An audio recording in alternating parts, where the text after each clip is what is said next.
Assalamualaikum warahmatullahi wabarakatuh. Kembali berjumpa dengan saya, Hersy Gunawarif dari Forum News Network, dan seperti biasa dalam program Hersy Point, sebuah program berisi informasi-informasi aktual, wawancara dengan tokoh-tokoh yang menarik, dan sesuai dengan namanya, Hersy Point berisi point of view saya terhadap berbagai persoalan yang terjadi di dalam negeri maupun di internasional. Dan dalam 2 pekan terakhir, atau tepatnya 2 Jumat terakhir, di Istanbul terjadi sebuah peristiwa penting, yakni berkaitan dengan berubahnya status Masjid Hagia Sophia, Museum Hagia Sophia menjadi Masjid Hagia Sophia. 2 Jumat yang lalu sudah dilakukan sholat Jumat pertama kali di Museum Hagia Sophia, yang kemudian berubah menjadi Masjid Hagia Sophia, dan baru saja beberapa hari yang lalu dilakukan sholat Idul Adha, yang kebetulan juga tepat dilaksanakan pada hari Jumat. Nah, benarkah bahwa perubahan dari museum menjadi masjid ini merupakan akal-akalan dari Presiden Erdogan untuk memperkuat posisi politiknya di domestik? Mengapa? Karena sekarang ekonomi Turki juga sedang mengalami keterpurukan, begitu juga ditambah dengan pandemi. Jadi memang secara ekonomi Turki sekarang termasuk sedang decline, dan juga berkaitan dengan posisi geopolitik global maupun di politik regional, karena bagaimanapun Erdogan sekarang sedang terlibat perseteruan dengan Mesir di Libya, dan dia juga tentu dengan tetangga tidak jauh dengan Suriah, itu juga dia punya peranan di sana. Nah, saya akan mengajak Anda untuk berbincang dengan seorang mahasiswa di Indonesia di Turki. Dia pernah menjadi ketua perhimpunan pelajar Indonesia di Turki. Namanya Darlis Aziz. Assalamualaikum, Bung Darlis. Waalaikumsalam, Mas Hersu, apa kabar? Udah sore di Indonesia. Alhamdulillah. Ya, gimana cuaca udara panas ya di Istanbul sekarang ya? Musim panas? Ya sekarang masih panas, tapi udah mulai menurun menuju musim gugur. Oh, musim gugur. Jadi kemarin sempat sholat Jumat di kabarnya ya. Tapi posisi ada bisa masuk ke masjidnya nggak pada kemarin hari Jumat itu? Iya, memang di sekitaran Hagia Sophia dari hari Jumat tanggal 24 kemarin itu memang masyarakat berbondong-bondong ya dari berbagai provinsi datang ke Istanbul, dan saya nggak nyangka bakal penuh di jam 9 gitu, di halamannya ya. Jadi jam 9 itu saya sudah ke sana karena memang ada permintaan live report juga dari TV One ya. Jadi ketika saya udah ke sana, rupanya saya udah terhenti di depan Grand Bazaar, pasar tertutup terbesar di Turki itu, karena memang ada pemeriksaan dari polisi, kan ada protokol COVID dan sebagainya. Jadi saya telat waktu itu dan tidak dapat sholat di dalam pekarangan Hagia Sophia. Kalau di dalam Hagia Sophia sendiri itu terbatas 500 orang ya, itu ada banyak pejabat negara, ada tamu luar negeri dan sebagainya. Oke, posisi Anda Bung, dari posisi Anda jam 9 pagi itu, Grand Bazaar itu berapa kilo tuh dari Hagia Sophia itu jaraknya? Jaraknya itu sekitar 2 km ya ke Hagia Sophia langsung. Ya. Jadi dari 2 km ke Hagia Sophia itu antrian untuk masuk itu di pemeriksaan itu sudah 2 km, sudah 1 km lebih lah ininya antriannya, panjang antriannya. Jadi luar biasa ramai. Dan di belakang Anda masih banyak orang yang antri di belakang Anda itu? Masih banyak yang berdatangan itu. Oke. Dengan jalan kaki ya. Karena jalannya ditutup gitu dari Grand Bazaar, ada tramway Beyazit, dari stasiun Beyazit sampai ke Eminonu itu ditutup, nggak boleh lewat kendaraan umum. Gitu. Iya. Oke.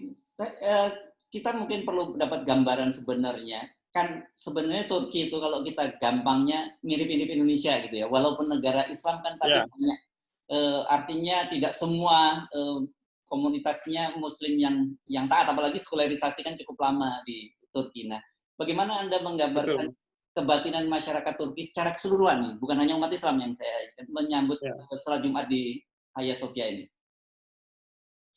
Baik, Mas Hersu. Jadi Hagia Sophia ini adalah sebuah simbol ya, sebuah memori bersama ya, tidak hanya bagi umat Islam, juga bagi umat-umat beragama lain yang ada di Turki, khususnya yang Kristen gitu ya.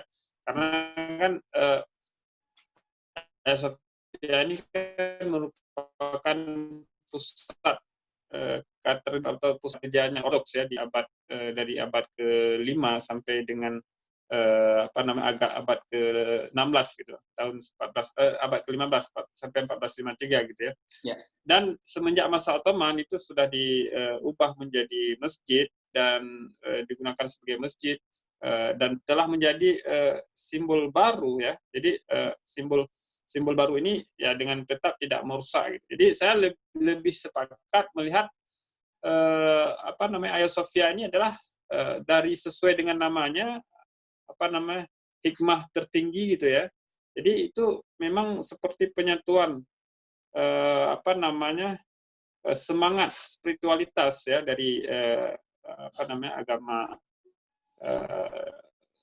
Kristen, agama dari ajaran Nabi Isa yang Hanif ya dengan Islam gitu. Saya melihatnya seperti itu. Apalagi kan ketika pendirian Hagia Sophia ini pada tahun 330-an itu kan kalau kita baca sejarah Mas Hersu itu adalah masa-masa ketika Nabi Isa itu di perdebatan Nabi Isa diangkat menjadi Tuhan, dan itu terjadi di Turki, itu terjadi di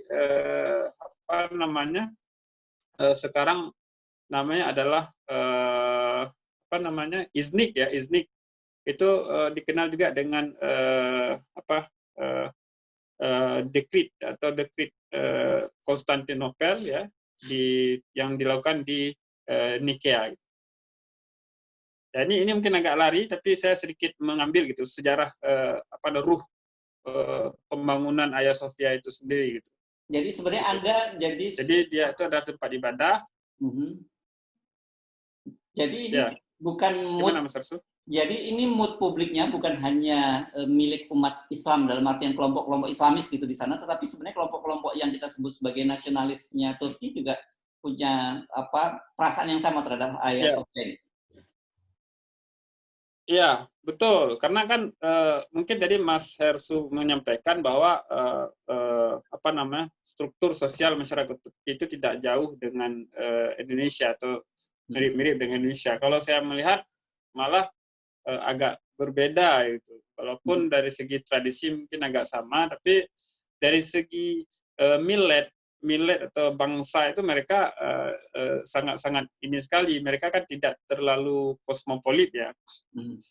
Turki ini kan bangsa Turki dan Kurdi itu sebagai suku terbesar ya. Dua suku ini yang ini. Kalau di kita kan ada 300 suku Mas Hersu ya. Jadi ketika kita menafsirkan nasionalisme itu ya kembali lagi kepada memori bersama masing-masing suku. Nah, Turki ini kan nasionalismenya ya orang Turki gitu. PAN Turki gitu, atau Persatuan Orang-orang Turki gitu, dan orang Turki ini adalah Ottoman gitu. Nah, jadi ketika mereka bicara nasionalisme itu tidak bisa dilepaskan dari mereka berbicara Ottoman. Ya, Mas Hersu. Dan sedikit saya tambahkan, dan Ottoman itu mereka ada sistem millet dulu. Ini sistem millet ini menarik sekali karena dia sangat mengakui pluralitas ya, pluralitas. Jadi ada sistem hukum tersendiri untuk masing-masing bangsa. Untuk bangsa Armenia ada hukum tersendiri, untuk bangsa Kristen atau Nasrani itu ada hukum tersendiri, bangsa Yahudi ada hukum tersendiri, itu di masa Ottoman. Terus baru ada Supreme Court atau Mahkamah Agung di bawah Mahkamah Negara Ottoman ya, atau Mahkamah Kekhilafahan pada waktu itu. Dan mereka bisa memilih dihukum dengan menggunakan hukum hukum masing-masing millet atau bangsa, atau menggunakan hukum atau Ottoman. Itu pada Ottoman, dan setelah menjadi Turki ya mereka bersatu ya, dan memang suku mayoritas di Turki itu adalah bangsa Turki gitu. Kalau kita bicara soal Ottoman, Bung Darlis, orang kemudian selalu merujuk bahwa ini sebuah kekhilafahan gitu kan. Tapi tadi Anda menyebut bahwa orang itu secara umum merasa bahwa dirinya itu adalah bangsa Ottoman gitu secara menyeluruh. Jadi gimana nih penjelasannya soal ini? Iya, Jadi begini, mungkin ada kekeliruan ya, orang memaknai bahwa kekhilafahan itu adalah sesuatu yang apa namanya, eh, kalau di Indonesia kan kita menganggap kekhilafahan itu adalah sesuatu yang milik umat Islam gitu ya. Tapi bagi bangsa Turki itu adalah mereka ini secara umum saya bilang, bukan hanya bagi orang Islamis, tapi bagi seluruh masyarakat Turki menganggap bahwa Ottoman adalah warisan masa lalu mereka dan kekayaan masa lalu mereka yang itu masih bisa mereka saksikan hari ini, dan itu adalah identitas mereka. Gitu. Nah, jadi tidak bisa dipisahkan antara Turki dengan Ottoman. Ya, tapi mungkin orang menjadi teringat karena pada masa Kemal Atatürk ya ada sekularisasi yang hampir 100 tahun di situ, dan kemudian kita tahu bahwa sejarah kembalinya Hagia Sophia ini dari masjid menjadi museum itu kan terjadi pada masa Kemal Atatürk kan. Nah, ini mungkin yang membuat orang jadi agak secara umum di Indonesia memahaminya bahwa ini adalah era kembalinya ke era kekhilafahan gitu di Turki. Gitu. Padahal tadi Anda menjelaskan bahwa itu sebenarnya tidak seperti itu gitu kan. Nah, jadi kalau dalam situasi saat ini mood publik di Turki secara keseluruhan yang Anda tangkap, misalnya mungkin lewat editorial di media maupun televisi di sana, bagaimana euforianya? Apakah sama seperti di Indonesia yang terutama kelompok Islamis di Indonesia yang lebih euforia? Ya, pro kontra tetap ada gitu ya. Ada yang tidak bersepakat juga. Banyak yang bersepakat itu ya mengatakan alasan mereka ya masjid di depan Hagia Sophia sendiri itu belum penuh gitu ya. Ada sebagian yang seperti itu. Artinya itu tidak termanfaatkan untuk secara optimal. Kenapa Hagia Sophia langsung diubah menjadi masjid gitu? Penggunaannya apa gitu? Masjid yang Anda maksud itu masjid Blue Mosque ya, karena letaknya nggak terlalu jauh dari Blue Mosque betul. Ya, silakan. Nah, karena Blue Mosque besar juga gitu. Terus ada juga yang yang meminta agar seperti partai oposisi ya, partai JHP itu bahkan meminta tetap dipertahankan sebagai museum kan, museum. Bahkan dia juga meminta banyak masjid itu jadi museum gitu. Ini partai warisan sekular atau JHP. Dia saya menarik itu waktu baca berita itu pertama proses tarik menarik itu keputusan penentuan Hagia Sophia itu, dan ternyata saya terkejut sekali ada lembaga survei menunjukkan di partai JHP sendiri ada yang mendukung Hagia Sophia ini menjadi masjid juga gitu. Jadi di partai sekuler sendiri, partai JHP itu ada sekitar 20-30% itu yang mendukung untuk diubah kembali menjadi masjid gitu di sana. Gitu. Oke. Nah, jadi artinya sebenarnya kalau kita dari survei yang Anda sebutkan tadi, kembalinya Hagia Sophia menjadi masjid itu bukan hanya yang euforia munculnya atau keinginan untuk muncul di kalangan Muslim, tapi juga di kalangan sekuler juga menginginkan itu ya. Ada sebagian yang menginginkan itu ya. Jadi memang kalau paham sekularisme, salah satu dari 6 paham sekularisme Turki yang diajarkan Atatürk itu kan populisme ya. Jadi populisme ini kan mereka mengikut bagaimana arus ya masyarakat dan keinginan masyarakat juga gitu. Dan memang akhir-akhir ini saya malah melihat partai sekuler di Turki ini atau JHP ini, CHP tulisannya Mas Hersu, itu sudah malah cenderung sudah merangkak ke tengah gitu ya. Bahkan mereka hari ini sudah mulai memunculkan caleg-caleg atau calon legislatif yang menggunakan jilbab, di mana sebelumnya itu pada tahun 2012 ke bawah itu yang melarang perempuan Turki berjilbab di ruang publik itu adalah dari partai JHP ya. Ya. Kan memang kalau nggak salah jilbab masuk istana. Jadi memang ada perubahan epicentrum ya. Oh, oke. Jadi bergeser ya. Yang tadinya terlalu kanan tengah. Ada pergeseran. Bergeser ke tengah. Kalau di sana, kalau yang Islamis itu dianggap kanan atau tengah, atau di mana kalau posisinya kalau di Turki?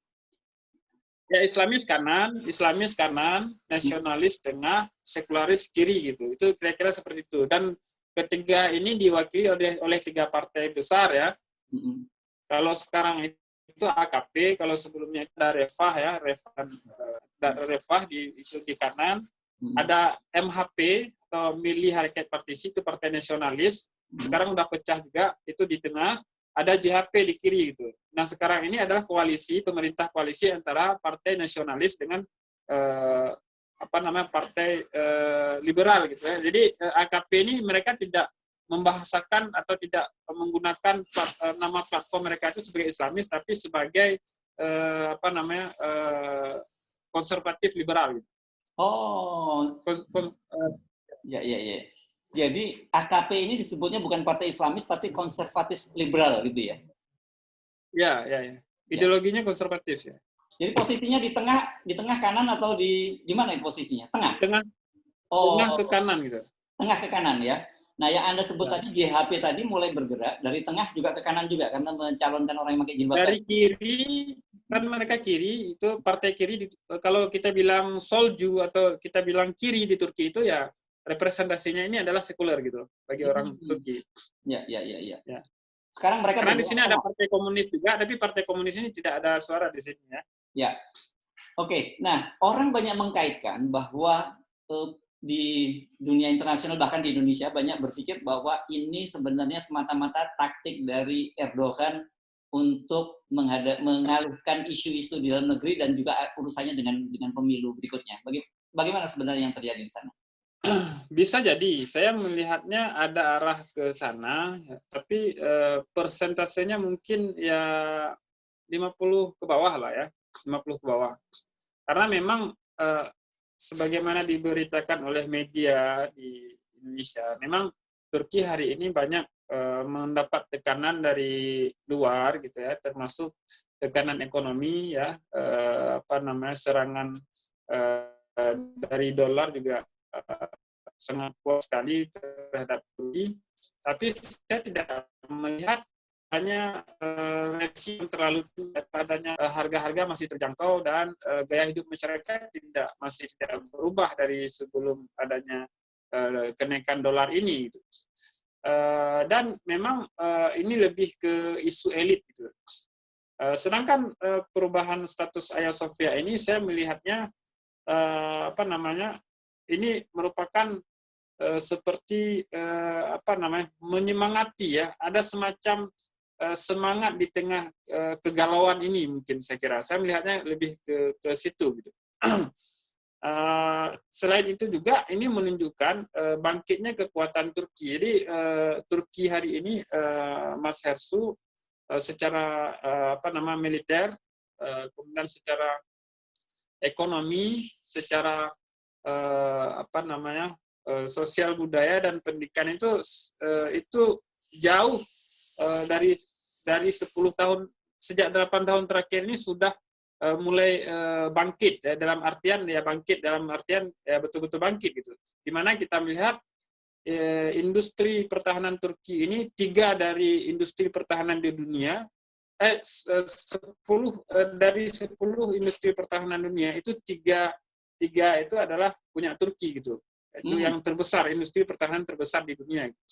Nah, ini juga yang kita lihat determinasi Turki di Suriah, di Libya, di Irak dan di kawasan itu menjadi muncul dan mengganggu dalam tanda kutip hegemoni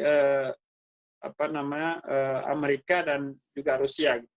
Ya. Jadi saya melihat dari berbagai sudut berpengaruh gitu ya. Jadi ini bisa jadi pesan untuk dalam negeri kepada masyarakat Turki sendiri bahwa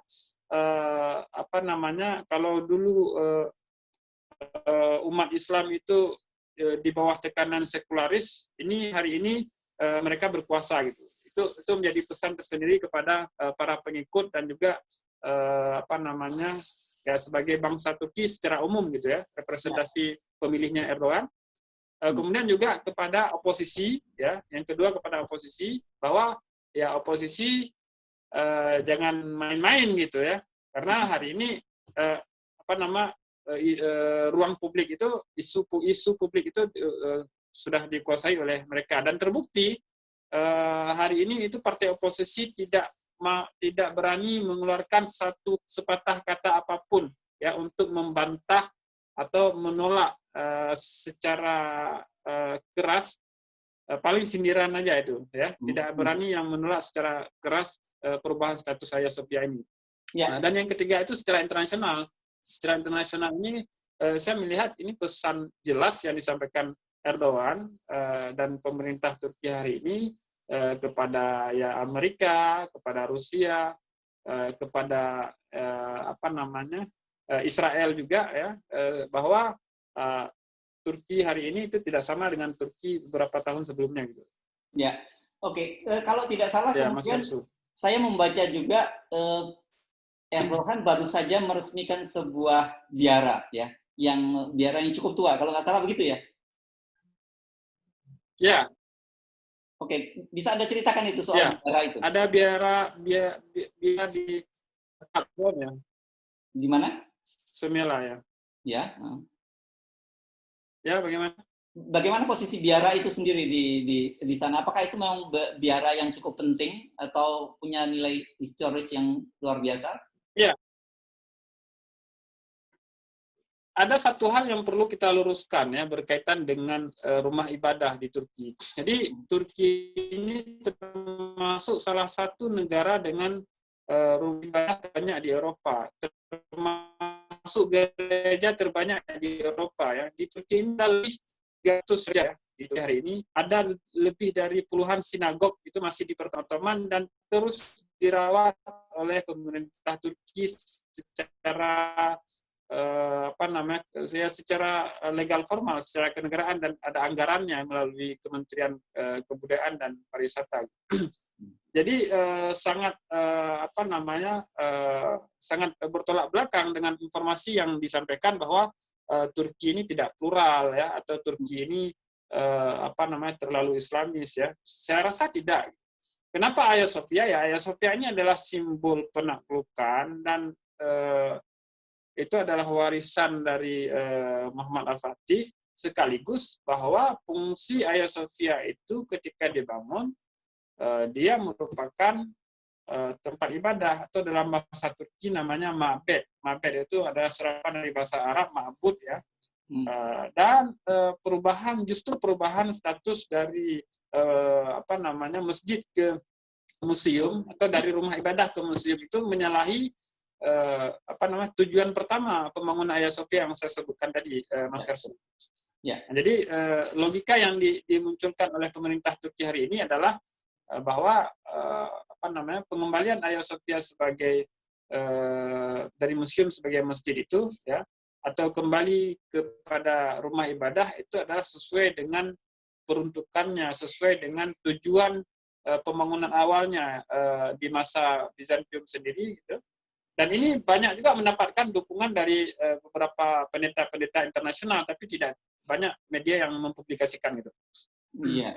Jadi ini tidak sesederhana disebut sebagai akal-akalan dari Erdogan, gitu ya, bukan ya? Tidak sesederhana gitu, ya. Kita tidak bisa mengklaim 100% ini adalah upaya Erdogan sendiri, karena sebagaimana saya sampaikan tadi, ya, bahwa impian untuk kolektif dari berbagai elemen masyarakat Turki, elemen sosial masyarakat Turki. Ya. Nah, sekarang balik lagi ke cerita yang lebih bersifat human interest. Kalau sebelumnya dengan museum itu kan orang masuk ke Hagia Sophia itu harus membeli tiket, gitu ya. Sekarang kan orang modalnya cuma dengan berwudu. Ya. Bagaimana suasananya pasca sholat Jumat kemarin? Ya, saya bisa masuk ke dalam Hagia Sophia itu satu hari setelah sholat Jumat itu, ya. Karena setelah sholat Jumat itu juga sangat ramai sekali, Mas Hersu. Saya tidak berani masuk karena, ya, mengingat COVID juga masih ada, ya. Dan setelah satu hari itu saya masuk, sholat maghrib. Kira-kira 2 hari yang lalu kami sholat maghrib di Hagia Sophia, dan memang ramai sekali antriannya, Mas Hersu. Jadi setelah salat kita tidak bisa berlama-lama di dalam masjid karena polisi itu di setiap sudut itu menjaga itu dan meminta setelah salat dan berzikir sebentar, salat sunnah itu langsung keluar, gitu, ya. Jadi memang animo masyarakat Turki setelah perubahan status Hagia Sophia ini, mereka sangat bersemangat sekali ya. Bahkan pada malam perubahan status Hagia Sophia sebagai masjid itu, ada beberapa keluarga ya dari luar provinsi datang ke sini ya, menyewa hotel. Bahkan ada juga yang hotel-hotel di sekitar Hagia Sophia itu memberikan penginapan gratis ya kepada musafir, kepada pengunjung yang ingin menyaksikan perubahan status Hagia Sophia ini dari berbagai kota itu ya. Nah, jadi kondisi seperti ini yang saya dapatkan dengan euforianya itu sangat luar biasa sekali. Paling kaum fundamentalis ya, kalau dalam bahasa kita kaum fundamentalis, kaum sayap kanan ini kan banyak sekali ya jamaah-jamaah di Turki itu. Bahkan kalau kita bilang jemaah-jemaah di Turki ini ya lebih banyak dari jemaah-jemaah yang ada di Indonesia, jemaah-jemaah kelompok-kelompok tarekat dan lain sebagainya gitu ya. Ya. Oke, jadi dari sisi pariwisata berarti pembukaan Hagia Sophia itu tidak hanya menarik domestik tapi juga internasional, juga berbondong-bondong ke Istanbul sekarang ini ya. Iya, kalau sebelum perubahan status ini, saya justru anomali ya melihat keputusan Erdogan ini secara ekonomi ini justru anomali. Karena kenapa? Karena Hagia Sophia ini adalah the first list ya dalam pariwisata Turki. Dia menyumbang pemasukan ke Turki yang sangat besar sekali. Itu nomor satu dari list pariwisata. Itu nomor satu Turki. Kan Turki ini berapa juta ya? Setahu saya itu setiap tahun hampir 50 juta ya pariwisata datang ke Turki. Dan target nomor satunya itu adalah Hagia Sophia gitu dari list pariwisata itu. Ya. Tapi tiba-tiba Erdogan mengubah menjadi masjid. Nah justru ini kan kalau sebelumnya itu pakai tiket, dan tiket itu mahal Mas, 200.000 ya kalau kita rupiahkan ya, 70 TL itu 70 lira, 200.000 rupiah itu sekali masuk Mas. Coba bayangkan ada satu hari ada katakanlah ya 100.000 aja yang masuk, kan ada berapa itu ya. Nah, jadi justru saya melihatnya itu sangat kontraproduktif dengan dari sudut ekonomi. Tapi saya melihat ada faktor lain ya. Jadi dengan diubahnya Hagia Sophia menjadi masjid ini justru tingkat kunjungan itu akan semakin meningkat ya. Ada efek lain mungkin yang diharapkan didapatkan. Ya. Oh, jadi mungkin kalau dilihat dari sisi pemasukan tiket dia akan hilang, tetapi menarik orang, magnet orang, menjadi magnet baru yang luar biasa ya sekarang ini jadinya Hagia Sophia ini. Ya mungkin jumlah pengunjung akan lebih banyak kembali, akan lebih banyak lagi ya, bisa jadi ya. Saya melihat seperti itu. Oke. Ada efek ke sana juga gitu. Pertanyaannya, jumlah wisatawan akan meningkat tapi kurang dari situ. Ya. Pertanyaannya, apakah setelah menjadi masjid itu para wisatawan masih tetap diakomodir? Dan bagaimana caranya masuk ke sana? Itu kan agak berbeda nih kalau dengan jadi. Oh iya, jelas. Jadi ada statement yang dikeluarkan oleh kepala juru bicara Presiden Turki, Pak Ibrahim Kalin. Jelas ya, pernyataan beliau bisa di-track di media bahwa Hagia Sophia akan tetap menjadi warisan budaya dunia, warisan budaya seluruh umat beragama di dunia, dan siapapun boleh masuk, dan seluruh gambar-gambar dan sebagainya itu tidak dihilangkan sama sekali Mas. Jadi ada gambar Bunda Maria dengan Yesus itu yang di atas itu cuma ditutup dengan tirai listrik ya ketika waktu sholat saja, dan setelah waktu sholat itu akan dibuka kembali dan setiap orang bisa masuk dan menyaksikannya gitu. Jadi sangat-sangat menarik ini ya. Jadi kira-kira kita bisa membayangkan seperti kayak Blue Mosque juga ya, ketika non-muslim juga bisa keluar masuk sana, cuman menariknya ada tirai listrik yang menutup apa ikon. tirainya. Ya. Menarik sekali. Ikon ya. Iya. Karena kan dalam Islam kan ada perdebatan masalah itu tidak boleh ada gambar dan sebagainya ya. Ya. Jadi ya ditutup dengan tirai listrik hanya ketika waktu sholat saja. Ya.